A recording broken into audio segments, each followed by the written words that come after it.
সকলকে জয় যিশু। আজকে থেকে যে বইটি পড়া শুরু করছি সেটির নাম হচ্ছে আনন্দ করো, প্রেরিত দূত পলের জীবনী ও মঙ্গলবাণী। শুরু করছি। প্রস্তাবনা। খ্রিস্ট ভক্তদের অত্যাচারক শৌল হলেন বিজাতীয়দের কাছে খ্রিস্টবাণী প্রচারক পল।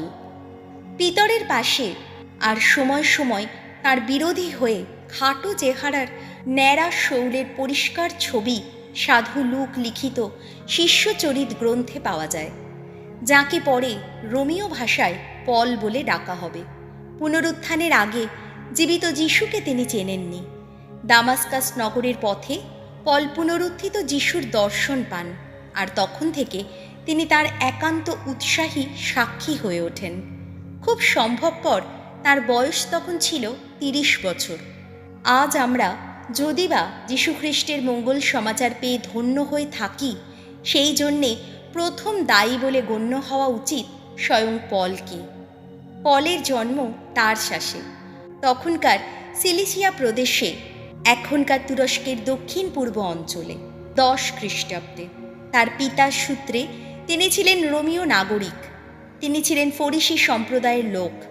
দীক্ষা পেয়েছিলেন ইহুদি ধর্মগুরু গামালিয়েলের কাছে। তিনি যখন জেরুসালেমে ছিলেন তখন তিনি নাজারেন অর্থাৎ খ্রিস্টান দলের সভ্য স্তেফানকে পাথর ছুঁড়ে হত্যার সাক্ষী থেকেছিলেন, তাতে সম্মতিও দিয়েছিলেন।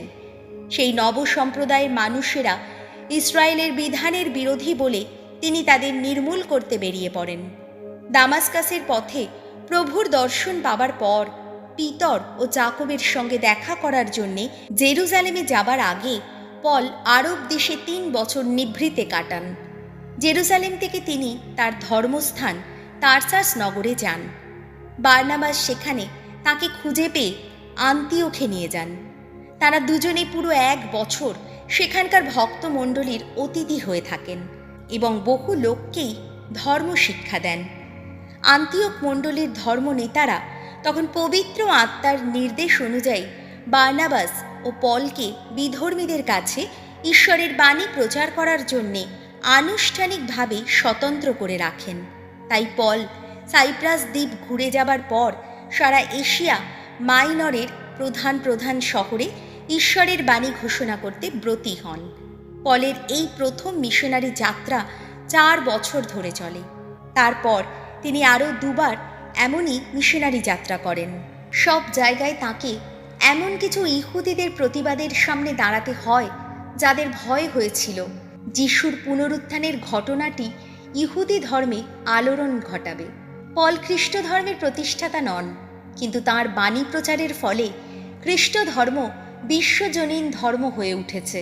মঙ্গল সমাচার চতুস্তয়ে যিশুর শিক্ষা গল্পচ্ছলে পাওয়া যায়। পলের পত্রগুলিতে সেই নবমার্গের প্রথম ঐশ্বতান্ত্রিক কাঠামো পাওয়া যায়।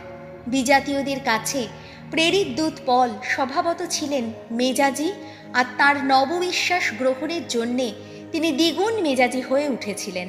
তিনি ছিলেন উগ্র, আবেগপূর্ণ, ভাবপ্রবণ, এমনকি রুক্ষ মেজাজের কট্টরপন্থী মানুষ। যিশুর ব্যক্তিত্বের গভীর পরিচয় পেয়ে তার মনে গভীর পরিবর্তন ঘটেছিল। তিনি তখন আর ক্ষান্ত থাকলেন না, যতক্ষণ না ইহুদি ধর্মের বাঁধা ধরা রীতিগুলি যেমন পরিচ্ছেদন, হালাল ইত্যাদি বর্জন করে ইসরায়েল দেশের গণ্ডি পেরিয়ে রোমীয় সাম্রাজ্যের অন্যান্য অঞ্চলে খ্রিস্টবাণী প্রচারিত হয়। জেরুসালেমে গিয়ে তিনি প্রেরিত দূতদের সঙ্গে এক ধর্মসভায় বসে তাদের আপত্তি খণ্ড করে তার নতুন ধর্ম পালন ভঙ্গির প্রতিপাদন করেন। জয়ী হন তিনি। মানুষ পরিত্রাণ লাভ করে খ্রিস্টের প্রতি বিশ্বাস রাখার ফলে, কোনো ধর্মরীতি পালন করার ফলে নয়। 49 ও 60 সালের মধ্যে পল আরও 2টি মিশনারি যাত্রা করেন। সব কোথাও তিনি নতুন খ্রিস্ট ভক্তদের সঙ্গে বন্ধুত্ব স্থাপন করেন, বিশেষভাবে নারীদের সঙ্গে যাদের হাতে তিনি গুরুত্বপূর্ণ দায়িত্ব অর্পণ করেন। তার কয়েকজন বন্ধু যেমন মার্ক, লুক, সিলাস, তিত, তিমোথি তার যাত্রার সঙ্গী হন।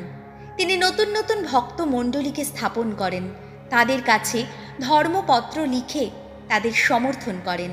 ধর্ম পালনের বিষয়ে তাদের বিভিন্ন প্রশ্নের উত্তর দেন, তাদের সতর্ক করে তোলেন যাতে খ্রিস্টের প্রতি তাদের নবধর্ম বিশ্বাসে প্রাক্তন অপ্রচলিত ইহুদি মনোভাব না থাকে। তার ধর্মপত্রগুলি বিভিন্ন ভক্তমণ্ডলীর মধ্যে প্রসার লাভ করে।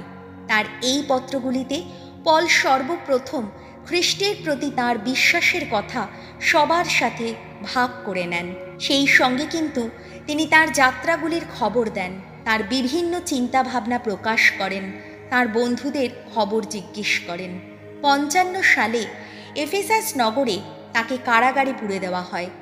৫৮ সালে তিনি করিন্থ নগরে আবার উপস্থিত হন এবং সেখান থেকে জেরুজালেমে যান, যেখানে রোমীয় শাসনকর্তা তাকে গ্রেপ্তার করবেন। তিনি সিজারিয়া নগরে কয়েক বছর রাজবন্দী হয়ে থাকেন। অবশেষে তিনি সিজারের কাছে বিচারের আবেদন জানাবার জন্যে রোমের দিকে যাত্রা করেন। সেখানে তিনি একজন প্রহরীর সঙ্গে একটি বাড়িতে আলাদাভাবে থাকার অনুমতি পান। পরের বছরগুলিতে ঠিক কী হয়েছে সেই বিষয়ে ইতিহাস রচয়িতারা কিছু বলতে পারেন না। হয়তো তিনি তখন মুক্তি পেয়ে স্পেন দেশে যাত্রা করেন। ৬৪ সালে রোমীয় সম্রাট নিরোর আমলে রোম নগরের দখনের পরে কিংবা ৬৭ সালে স্পেন থেকে ফিরে আসার পরে তার দ্বিতীয় বন্দিত্বের সময় তার শিরচ্ছেদ করা হয়। প্রভু যীশু, তোমার জয় হোক। আমেন।